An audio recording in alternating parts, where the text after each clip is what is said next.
Olá, assombrados! Eu sou a Ana Paula e vou contar um relato para vocês neste tipo ao vivo de hoje. E aí, tudo bem? Espero que esteja tudo bem. Já vou pedindo para você não se esquecer de deixar o like neste vídeo e não se esqueça de fazer aquela visitinha à nossa loja virtual, a lojaassombrada.com.br, ok? Combinado? Tem caixa assombrada do mês de agosto disponível lá na loja, hein?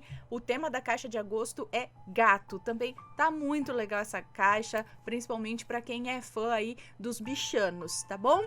Não deixe passar a sua caixa gato, tá? Depois não adianta chorar porque acabou, tá bom?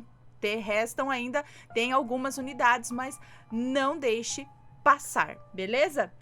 Bom, vamos então ao relato de hoje, que é este daqui. Herança de uma benzedeira. Vamos ver do que se trata? Vamos lá! Como vai, Ana e assombrados? Gostaria de compartilhar com vocês a trajetória de mais uma familiar. Eu sou o mesmo que enviou os causos do... Gente, eu já li? Não, acho que ainda não li esse outro relato aqui. Bom, mas vamos lá, já deixo anotado aqui para eu ler depois. Todos os nomes estão trocados. Tá, todos os nomes são trocados, beleza. Vilma era uma pessoa maravilhosa, daquelas raras que vêm, daquelas raras pessoas que vêm ao mundo de tempos em tempos, sabe? Não tinha quem não gostasse dela, tirando raras exceções que contarei mais adiante. Era por volta de 1950. O pai dela trabalhava em uma mineradora que atuava em vários estados. E a família ia acompanhando a companhia conforme fosse mandado. Então, eles já vinham se mudando desde Minas Gerais e estando no Rio de Janeiro, onde começa esse relato. Quando Vilma era pequena, ficou muito doente.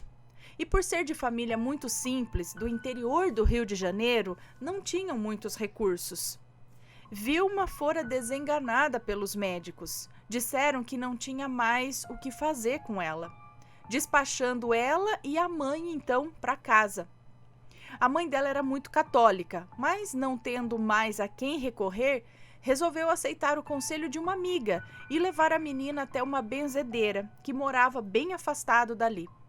Então enrolou a menina numa manta e foi até lá. O lugar era bem simples. A velha senhora não inspirava muita simpatia também, mas atendeu com cordialidade os visitantes. Depois de muitas rezas sobre a cabeça da criança e orações olhando para o céu na soleira da porta da frente, retornou até a sala e foi taxativa. Realmente a situação era grave. Provavelmente o tempo da criança seria curto nesse mundo, mas poderia ter um outro caminho para ela, se a mãe aceitasse. Ela explicou que a sua jornada de benzedeira estava muito perto do fim, e como não tinha parentes próximos, ela não teria para quem passar esses dons. Se a mãe aceitasse, a menina herdaria esses dons, levando consigo o fardo de carregar adiante, esse dom aí de benzedeira. Mas nem tudo seria maravilhas, não, pois os dons viriam com custo de muita responsabilidade e cargas pesadas a serem suportadas. Mas, não vendo outra alternativa, a mãe aceitou as condições da benzedeira. E assim foi feito. Depois de muitas horas de orações, mãe e filha retornaram para casa. E como que por mágica, Vilma recuperou a saúde nos próximos dias, nunca mais sendo acometida da mesma enfermidade. Teve o resto da infância e juventude normal, sem nada aparente, até os 21 anos. Já casada e morando no interior de São Paulo, ela gostava muito de tomar banho de bacia antes de dormir, pois a cidade era muito quente. Como não tinha banheiro dentro de casa, ela colocava a bacia no chão da cozinha e lá pelas tantas ela começou a reparar que gotejava algo preto da lâmpada que vinha pendurado... Que vinha pendurado direto... A lâmpada, isso? Lá pelas tantas, ela começou a reparar que gotejava algo preto da lâmpada, acho que vinha pendurada direto do telhado sem forro. A fiação era antiga, daquelas que você ligava e desligava por uma chavinha no próprio bocal da lâmpada. Tanto o bocal quanto o fio tinham uma pegajosa capa de gordura misturada com fuligem e teia de aranha. Mas nada que justificasse o que ela via ali. Parecia uma gosma negra que escorria pelo fundo da lâmpada. Aquilo gotejava, mas antes de chegar no meio do caminho para o chão, aquilo simplesmente sumia no ar. Assustada com aquela visão, ela pegou o lençol que estava na mão e ensaiou se levantar para olhar mais de perto. Mas foi quando veio um barulho abafado da porta velha da cozinha. Era como se alguém tivesse jogado um saco de areia. Pum! Voltando a atenção para a porta e praticamente esquecendo a lâmpada, ela viu irradiar uma luz pelas frestas e pelos buracos da velha porta, que era de tábuas, já carcomida de cupim, onde mal se conseguia distinguir um azul bebê já todo desbotado e descascado. Quando veio a segunda pancada, ela pôde ver que não era só uma luminosidade, era como se alguém tivesse feito uma grande fogueira do lado de fora da porta. Os pregos do suporte que mantinham o ferrolho no lugar já começaram a se afrouxar. Com certeza a porta não aguentaria por muito mais tempo, com os 2 baques, né? Então, rapidamente, ela correu para o quarto, nua mesmo, sem nem mesmo se enxugar, fechou a porta do quarto e se jogou na cama. Pegou o terço e começou a rezar como nunca tinha feito antes. Aquilo não voltou para uma terceira tentativa. Algum tempo depois desse episódio, numa noite, estavam ela, o marido e alguns familiares da parte dele reunidos na cozinha da casa da mãe dele. Num dado momento, Vilma começou a se baixar na parede, ali mesmo no chão. Ela começou a se abaixar, encostada na parede, eu acho, até chegar no chão, ficando ali com as pernas cruzadas, quase em posição de lótus. Baixou totalmente a cabeça e colocou as mãos sobre as pernas e colocou a mão sobre as pernas curvadas para dentro, ficando com os dedos completamente retorcidos, as mãos curvadas para dentro, assim, com os dedos retorcidos, é isso? Tentaram ver o que ela tinha, ou até mesmo tentaram levantá-la, mas ninguém conseguia. Ela só ficava nessa postura e de olhos fechados. Ela balançava para frente e para trás. Uns ficaram assustados e até saíram da cozinha. Uma das suas cunhadas, que ainda era nova e morava com os pais, relinchava de tanto rir, achando muita graça naquilo tudo. Foi então que Vilma levantou a cabeça, com as feições retorcidas como nunca tinham visto antes. Ergueu aquela mão toda retorcida em direção à cunhada e disse com uma voz irreconhecível: "Tá rindo do quê, mardita? Pensa que eu não sei do marditinho que você tem aí dentro?" Foi como se tivessem jogado um balde de água fria na cunhada. Então ela disse: "Que é isso, Vilma?" E a entidade respondeu: "A Vilma não tá aqui." Então a cunhada saiu rapidinho da cozinha. Voltando a atenção para o marido, mandou que ele chegasse mais perto e também mandou que a velha da boca murcha parasse de rezar ou saísse da cozinha. A velha era a mãe dele, que nessa altura já tinha rezado todos os credos, Pai Nosso e Ave Maria ali. Ela parou, mas permaneceu na cozinha. A entidade explicou que a Vilma tinha uma missão a cumprir e que ele a acompanharia por essa jornada, protegendo e auxiliando no que fosse possível. Disse que a designação dele era capa preta, que quando era vivo... Disse que a designação dele, da entidade, seria isso? Era capa preta, que quando era vivo foi uma pessoa muito ruim. Num certo dia, 7 homens fizeram uma emboscada e o espancaram muito. Quebraram todos os seus dedos, mas ainda assim ele conseguiu acabar com todos antes de vir a falecer. Por esse motivo, há muito tempo ele vem cumprindo essa missão de ajudar para poder expiar os seus pecados.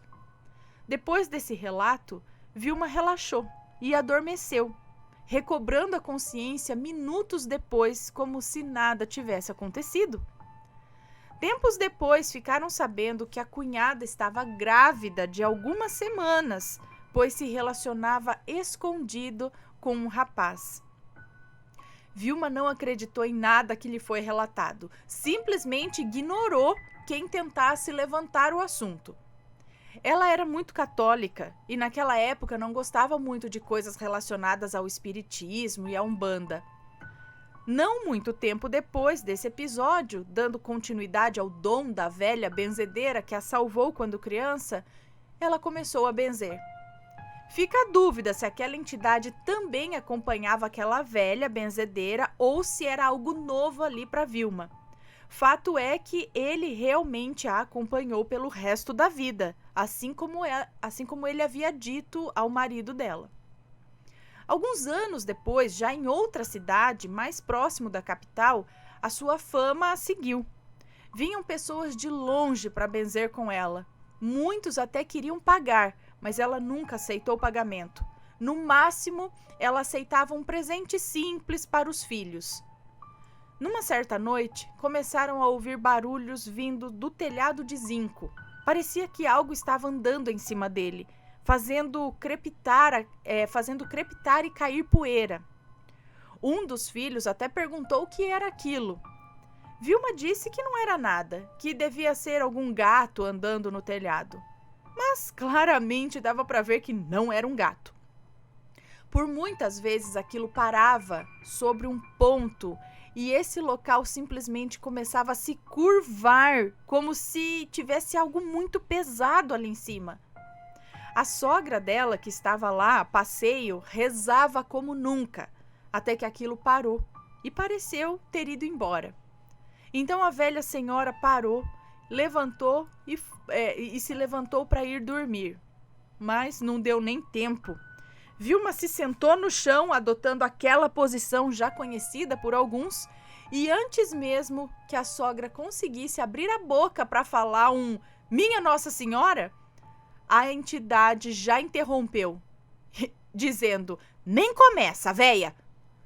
E virou para o marido, dizendo: "Faz tempo que eu tô tentando descer e não consigo. Tudo por causa dessa véia de boca murcha com essas rezas." A entidade revelou então que alguém da antiga cidade em que Vilma morava tinha feito um trabalho de macumba para ela, mas que podiam ficar despreocupados, que ele já tinha cuidado disso. Tempos depois se ficou sabendo que um cara que tinha inveja dela, que ao fazer o trabalho pesado, que entre outras coisas tinha pólvora como ingrediente, ao colocar a coisa toda... ficou sabendo depois que tinha um cara que tinha inveja dela, que ao fazer aquele trabalho pesado que ele estava fazendo para Vilma, entre outras coisas que ele colocou no trabalho, tinha pólvora. Então, quando ele colocou a pólvora no trabalho, a coisa toda simplesmente explodiu na cara dele, deixando ele permanentemente marcado. Tempos depois, ele até chegou a pedir perdão para ela. Em outra oportunidade, a filha mais nova de Vilma estava brincando na rua com outras crianças. Elas corriam em uma brincadeira qualquer, quando a filha dela passou por cima de uma grade antiga que cobria uma galeria de esgoto. Uma das ripas, já carcomidas de ferrugem, cedeu e a menina afundou a perna até a altura do joelho. No desespero de tentar puxar a perna de volta, uma das faces da ripa cortou a perna dela e ali ficou, causando uma grande ferida. Só conseguiram retirar a menina depois que um adulto entortou a ripa de vez para baixo. Levaram a menina para casa e, diante daquela cena, a entidade desceu novamente, sem cerimônia alguma, Mandou que trouxessem algumas coisas. Misturou tudo, formando um tipo de pasta. Colocou na ferida e mandou cobrir com um pano, numa espécie de curativo. Com isso feito, foi embora. Inacreditavelmente, não no mesmo dia, mas ao decorrer da semana, essa ferida fechou e curou completamente, sobrando apenas uma cicatriz de mais ou menos 7 por 5 centímetros. Uau! Bom, teve outras oportunidades que a entidade apareceu. Infelizmente, já se perdeu na memória, né? Essas outras vezes. Mas teve uma vez, num caso nada assim tão relevante, que ele veio ao auxílio. Era próximo ao final do mês e num dia a lâmpada da cozinha queimou. Mas como ainda faltava alguns dias para o pagamento do marido da Vilma, eles ficariam sem luz até o dia do pagamento. Numa tarde, na cozinha mesmo, a entidade baixou. Prontamente, os filhos saíram correndo. O marido também ameaçou acompanhar as crianças, mas antes mesmo de dar o primeiro passo, a entidade advertiu: "Pode voltar aqui, mardito, e chama a marditinha mais velha." Não se sabe o porquê, mas ele chamava todo mundo de mardito, e as crianças eram os marditinhos. Coisa que em situação normal nunca se ouvia sair da boca de Vilma, entendeu? Então ele mandou que o marido acendesse a luz da cozinha. No que o marido disse: "Não dá, ela tá queimada." A entidade já cortou a frase e falou: "Eu não perguntei nada, acenda a luz." E apontou enfaticamente aquela mão com os dedos retorcidos. No que o marido ligou, a luz acendeu, como se nunca tivesse queimado. Então a entidade foi embora.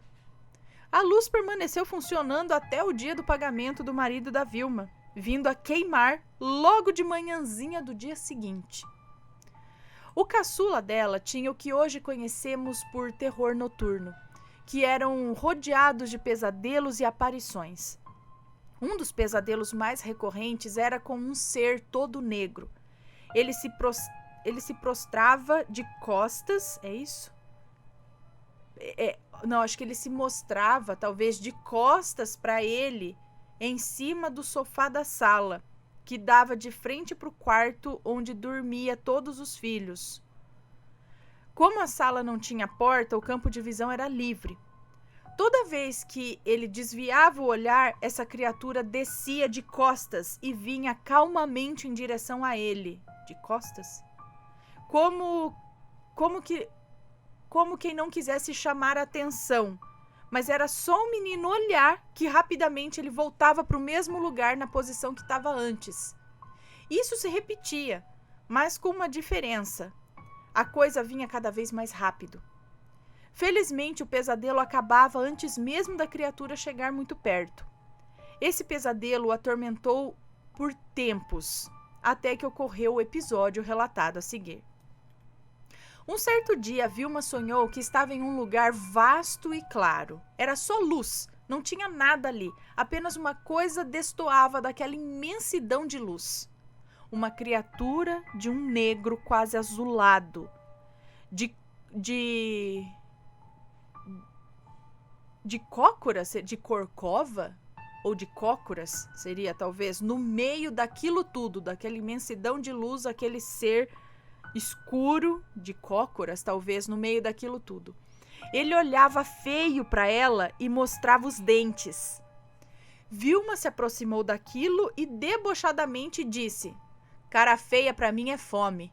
E a criatura respondeu: "Eu não gosto de você." Vilma então retrucou: "E o que eu tenho com isso? Nem te conheço, bicho feio." Nisso, a criatura, num movimento rápido, deu uma dedada bem no umbigo dela e repetiu: "Não gosto de você." Então ela acordou. No entanto, ficou sentindo dolorido a região que aquela coisa tocou. Ela levantou, fez suas orações, fez o café e despachou as crianças para a escola, ficando apenas o mais novo em casa, que ainda não estava em idade escolar. Então ela resolveu acender uma vela no canto da cozinha, para mais uma rodada de orações.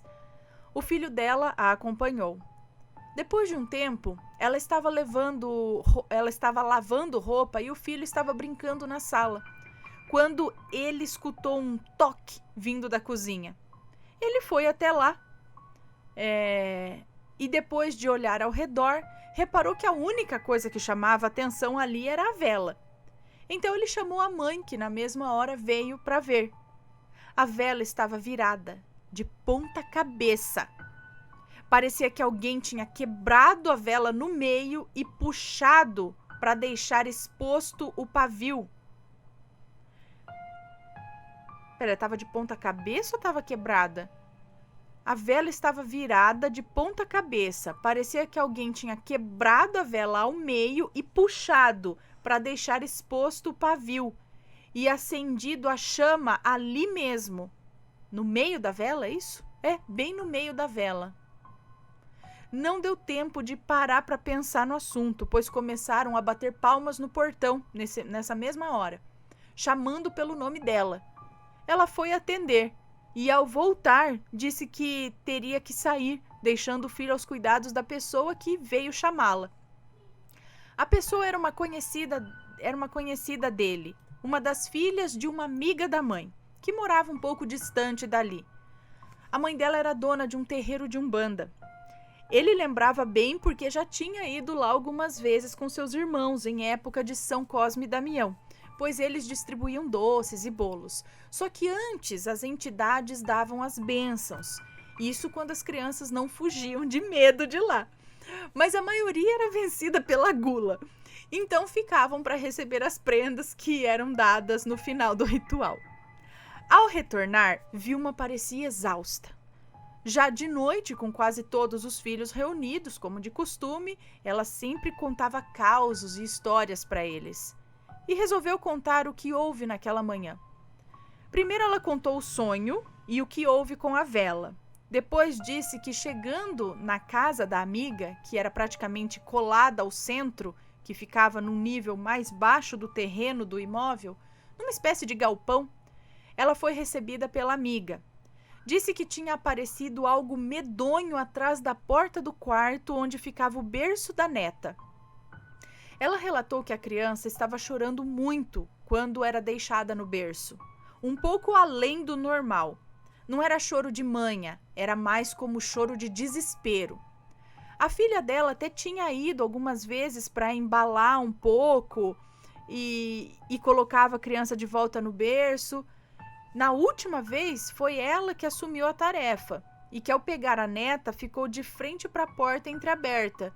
E mesmo o quarto estando um pouco escuro, ela conseguiu distinguir algo entre a porta e a parede, pois ali tinha um vão. A porta ficava praticamente no meio da parede. Então, mesmo encarando, ainda se tinha um espaço entre a porta e a outra parede. Ela abraçou forte a criança e saiu correndo de lá, tremendo como nunca havia tremido na vida. Mesmo estando acostumada com espíritos e tudo que envolve a Umbanda, né? Ela disse que nunca tinha visto algo tão medonho. Fizeram de tudo, mas mesmo assim a coisa ainda permanecia ali, nas sombras. Chamaram uma entidade, que falou que aquilo se encostou naquele canto por culpa dela mesma, pois ela vivia chamando a desgraça e outros nomes feios, entre outras coisas que a Vilma não se aprofundou. Por fim, disse que aquilo era muito feio, fugindo da capacidade da entidade, então recomendou que chamassem a Vilma. Ao entrar no quarto, Vilma teve um calafrio que percorreu todo o corpo. Reconheceu a criatura na hora. Era a mesma que tinha visto em seu sonho naquela madrugada. A coisa olhou para ela e disse: "Você de novo?" Vilma não detalhou o embate com a coisa, apenas disse que durou a manhã toda. Mas felizmente conseguiu despachar o coisa ruim, que nunca mais deu as caras naquela casa. Pelo fato dela não ter relatado o embate, me pergunto se não relatou por não querer assustar os filhos ou porque não lembrava. Se não lembrava, será que não foi a entidade protetora dela que na verdade expulsou a criatura de lá? Vilma continuou a vida, ajudando sempre quem precisava, mas veio a falecer muito cedo, com apenas 44 anos. Em seu velório vieram pessoas de vários lugares, chegando até mesmo 2 ônibus de caravana de outra cidade. Contando todos que vieram, não cabia nenhum 10º dentro do velório. O enterro foi feito sob forte comoção. Ela é lembrada até hoje com muito carinho por aqueles que tiveram a oportunidade de conviver com ela. O mais estranho é que uns anos antes de sua morte, ela relatou que lhe foi revelado exatamente o dia de sua morte. Outra coisa curiosa é que no mesmo ano em que ela morreu, seus dons estavam tão aflorados que as pessoas nem precisavam mais dizer o que tinham. Ela mesma já dizia o que e onde era o problema. Para não se estender mais, lembram da criatura? O filho mais novo, anos depois da morte da mãe, teve um último encontro com aquela criatura, mesmo já tendo se mudado daquela casa. Num comecinho da noite, estavam todos nos fundos da casa jogando e ele estava na sala assistindo TV. Então ele resolveu pegar alguma coisa na cozinha. A casa tinha um corredor central com todas as portas dos 3 quartos à esquerda e uma porta de acesso à cozinha à direita. Assim que o filho chegou no início do corredor, aquela coisa saiu do último quarto e ficou parado de frente para ele, que estava do lado oposto do corredor. Então a coisa simplesmente entrou no quarto do meio. Ele então foi até lá. A primeira coisa que fez foi olhar atrás da porta e não tinha nada. Ele acendeu a luz, acordando inclusive a avó, que cochilava ao som da pequena TV pendurada na parede. Olhou novamente atrás da porta e debaixo da cama, e nada. A avó não viu a coisa e nunca relatou ter visto algo lá. Ele mora na mesma casa até hoje, nunca mais viu a criatura. Bom, esse foi o último acontecimento sobrenatural presenciado por ele, depois de uma infância marcada por vários desses episódios, né? No entanto, sempre temeu que esse lado mediúnico voltasse a despertar ou até mesmo ter que dar continuidade como cavalo da entidade capa preta. Mesmo tendo presenciado os dons maravilhosos da mãe, ele não queria aquela herança. Obrigado pela oportunidade de compartilhar mais um relato de um familiar. Em breve mandarei outros. Abraços. Um beijo para você, muito obrigada por compartilhar essa história. E olha só, eu achei muito interessante esse lance de... a criança realmente estaria ali com os dias contados, era grave o que ela tinha, mas ela conseguiria viver se fosse passado para ela esse dom aí da benzedeira. Então, na verdade, não sei se é bem o dom... Tá, de ser o dom, mas a entidade fazia muito por ela ali. Na verdade, ela teria se aceitado ser ali como eles dizem, o cavalo, ou um vaso para a entidade trabalhar através dela e fazer coisas boas, né? Mandar embora os espíritos ruins, ajudar a curar as pessoas e não sei o quê. Ela se doava ali como... como que eu digo a palavra? Caminho? Não, como veículo para a entidade trabalhar. Seria isso, mais ou menos, né? E bem interessante, né? Olha, gente, olha só então, é o que ela falou. Apesar de fazer coisas boas, o fardo era bem pesado, né? Ela tinha que lidar com essas coisas baixas, essas entidades, essas coisas ruins, falando que não gosta dela, que, né, tentando atacar e tudo mais, e todo tempo tem que estar ali vigiando muito, né? Fazendo muitas orações. Bom, pessoal, conhece uma história parecida? Manda um relato pra gente. Comentem aqui, sempre com respeito, por favor. Pessoal, beijo pra vocês e a gente se vê no próximo relato. Fui!